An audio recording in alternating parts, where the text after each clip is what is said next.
Donc pour continuer ce qu'on disait hier, le mérite de ceux qui font de ceux qui mettent les téfilines, la Gemara elle dit Amar Resh Lakish, Kol Amaniach Tfilin, Ma'arich Yamim.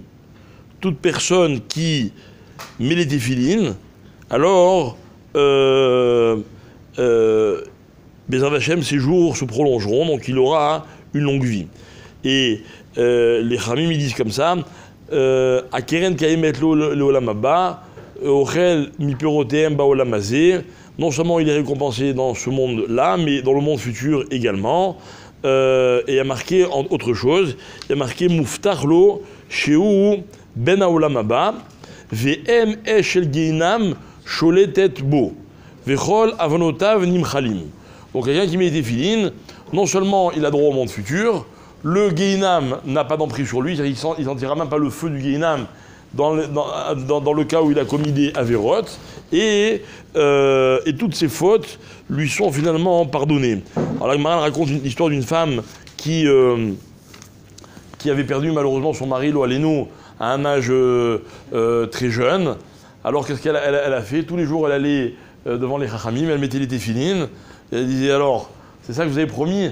Mon mari n'a mis les téfilines tous les jours, et puis vous voyez, il est mort jeune. La Gemara, la réponse qu'elle répond, mais de là les Chachamim disent, cette femme-là, la Tana de cette femme, c'était une vraie Tana. C'était une vraie question. Donc de là on voit que normalement, le fait de mettre les téfilines, c'est censé prolonger la vie, et dans ce monde, et dans le monde futur. D'accord? La Gemara, elle dit, on dit au nom de Rabbi Shimon Bar Yochai, que chez Adam Mashkim Baboker, ou Mitratev Betitzit, ou Minyar Tefilin Bezoro ou Berosho, ou Balatet Mipedar Beto, Venoga Bamezouza, Veshome Beshem Reshuma Beshem Kodesh, etc., etc. Alors, il y a marqué comme ça, Arba, donc celui qui le matin il se lève, il fait cette fila, il met ses téfilines, il met son talit, il embrasse la mezouza avant de partir de chez lui. Arba'a melachim misdavgim imo, il a 4 malachim qui littéralement s'attachent à lui, ok, ils sortent avec lui, yotzim imo, milavim oto adabet akneset, il accompagne jusqu'au bet akneset, ou machrizin lefanav, tenu kavod et ben amelech, ils disent, quand il arrive au bet akneset, faites kavod au fils du roi. La dernière partie, je la vois souvent le matin quand les gens qui arrivent à la synagogue. Veroach HaKodesh, Machezet Alav Omeret, Israël, Asher Bechaet Pa'er, et Akadosh Baruch Hu, il dit, Israël, dont je me glorifie, Veoto Roach HaKodesh, Me'id Alav, Lifnei Akadosh Baruch Hu, Ve'az, Metzavim Nirtov, Lifnei Kol Bene Echalo, Kol Otam Ayeduim, les fanav, Veda ou Dirtiv, Ayirtov, Besefer Azikaron, etc., etc. Bref, donc imaginez que dans le ciel, quand quelqu'un il vient à la tfila, en remplissant les conditions qu'on a dit, il arrive, c'est une vraie star, quoi. C'est une star pour les malachim, c'est une star pour la Shrina, pour le Ruach HaKodesh, etc. Et tout le monde cherche à le protéger. Le Zohar, il dit encore autre chose, il dit Kol hamakpid be'anachat tefilin, alav ne'emar, lo tikach ha'em alavanim.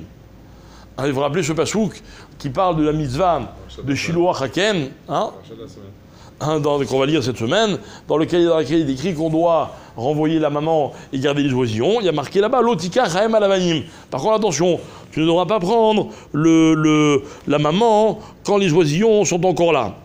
Mais le Zohar il dit, c'est quoi la fin du pasouk? Un shaleach teshalach mi sheno makpid chavesham alav neemar shaleach teshalach etaem. D'accord? Alors, en fait, c'est dans l'examen du Tikkun Zohar, là-bas, il y a marqué, comme ça, il explique au Kaf HaChaim, que ce pasouk-là, il veut dire comme ça, que celui qui met les téfilines, alors, il est protégé comme on doit protéger les oisillons tant que la mère, elle est sur eux, ok, mais que si Chadé Shalom, c'est pas le cas, alors, c'est comme si on chassait la maman, et les oisillons, ils se retrouvent, c'est exactement, c'est la maman, il a fait mode. Et enfin, Rabbi Chaim Vital dit, celui, Chadé Shalom, qui met pas les téfilines, alors il y a Choliot que malgré toutes les mitzvot qu'il a pu faire, c'est pas sûr qu'il soit Kam Betriat Ametim, qu'à Triat Ametim, il puisse se relever. Et voilà pourquoi on voit que, par exemple, les Chabad, le Rabbi leur a dit de faire prendre cette mitzvah sur eux, de faire mettre des tefilines à tout le monde, parce qu'on voit qu'il y a des gens, et il y a une histoire célèbre, dont je ne me rappelle pas le nom, il y avait un chassid qui avait reçu de son père une paire de tefilines. Et cette paire de tefilines a été exceptionnelle pour l'époque. Évidemment, aujourd'hui, c'est plus facile. Mais à l'époque, d'avoir une paire de tefilines aussi méoudar, c'était quelque chose d'absolument unique. Et toute sa vie, tous les matins de sa vie, il voulait mettre que ces tefilines-là. D'accord? Et toute sa vie, il a mis ces tefilines-là. Et voilà qu'un jour, il part en voyage, et malheureusement, il oublie ses tefilines, ou il les perd, ou je ne sais pas ce qui se passe. Et arrive le matin à mon atfila, il n'a pas encore réussi à les récupérer. Il est malheureux, il attend toute la journée de pouvoir mettre ses tefilines. Finalement, le soleil va se coucher. Il dit, bon, tant pis, il prend les tefilines de quelqu'un d'autre. Et il les a récupérés, il faisait déjà nuit, donc il y a une journée qui s'est écoulée sans qu'il puisse mettre les fameux tefilines auxquels il tenait tant. Et on raconte qu'il est venu en rêve, il a raconté à ses enfants que quand il est arrivé dans le Gan Eden, les malachim ils sont venus et ils ont dit, celui-là, il n'a pas été mécanique la mise des tefilines. Pourquoi il n'a pas été mécanique la mise des tefilines? Parce que toute sa vie, il a mis des tefilines qui étaient psoulim. Pourquoi? Parce que ces tefilines-là en question, auxquelles il tenait tant, malheureusement, ils s'étaient abîmés. Alors tout d'un coup, il y a un malach qui est venu qui a dit, non, non, c'est pas vrai. Une fois dans sa vie, il a mis des tefilines cachères. Et il a été sauvé grâce à ça. D'accord? Comme ça, il a raconté assez... Alors de là, on voit hein, que faut faire très attention quand on achète ses tefilines, évidemment. D'accord? Et que si, chas v'shalom, quelqu'un il fait vérifier ses tefilines et il se rend compte qu'elles étaient psoulim, alors il y a marqué qu'il faut faire teshuva, etc. Il y avait un monsieur comme ça que j'ai bien connu, qui avait acheté des tefilines de toute beauté, et un jour il les a fait vérifier, et le chauffeur qui les a vérifiés, il les a mal remis. D'accord? Et il s'est rendu compte que pendant 1 an ou 2 ans, je ne sais plus combien de temps, heureusement pas très très longtemps, malheureusement, il a non seulement il n'a pas mis de tefilines. Alors Dafka, je crois qu'il mettait Rabbenoutam, donc les Rabbenoutam, il a oui mis de tefilines. Mais qui chaud. Alors il a vu des rabbanim, etc. Et il y a un grand rave qui lui a dit, je ne me rappelle plus qui c'était le grand rave, un des poskim, ou Rav Ovadia, ou Rav Yosef, ou bien Rav Eliashim, mais je sais que d'abord il y a Rav Shapira qui lui avait dit cette chose-là. Il lui avait dit, à partir de maintenant, tous les jours, tu remets les tefilines à mincha. Sans bracha, mais il avait dit c'est une capara, etc., etc. Et pendant des années, il a mis les tefilines à mincha. Et à part ça, on dit comme ça que quelqu'un qui est malade, allo allez-nous, et ses jours sont en danger, alors c'est une des plus grandes ségoulottes, hein, si jamais il ne le fait pas, hein, c'est de mettre les tefilines. Donc c'est très important de mettre les tefilines à un malade. Moi, je me rappelle que quand j'avais à peu près 10 ans, le rave de mon père, Rav Nissim Toledano à la Vachalom, il était venu chez nous à Marseille et il m'avait fait cadeau ma paire de tefilines pour ma bar mitzvah. Donc 3 ou 4 ans avant ma bar mitzvah, et il me avait fait cadeau et c'était une très belle paire de tefilines, etc. Et moi je me rappelle que pendant 3 ans, sans arrêt, j'allais, c'était dans une armoire, et j'attendais ce jour où je pourrais mettre mes tefilines, j'étais comme un fou, etc. Et un jour, mon père, il était à la maison, il reçoit un coup de fil.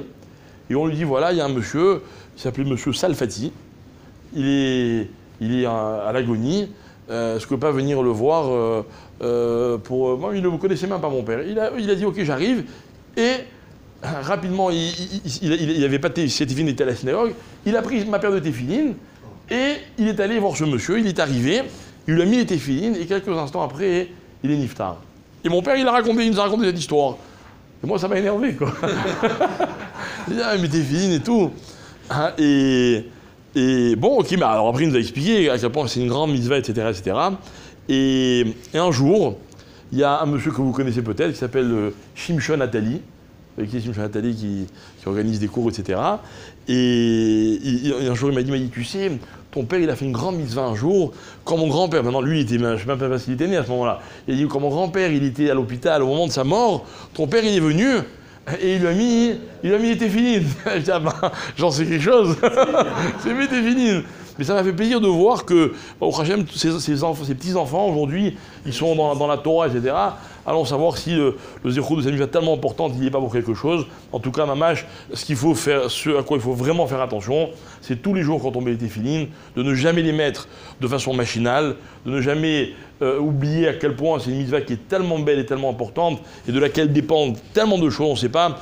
Je dirais un dernier mot à la fin. On dit que les téfilines, la tête, elles sont keneged à moire et celle de la main, elles sont keneged à lèvres. Et tout le monde sait que c'est les deux organes principaux du corps de l'homme. Et notre volonté, justement, grâce à cette mitzvah, c'est d'être mekadesh et notre moire et notre lèvre. Et que si vraiment on arrive à sanctifier notre cerveau et notre cœur, alors on est en dehors de tous les dangers que la vie, malheureusement, contient. Tana.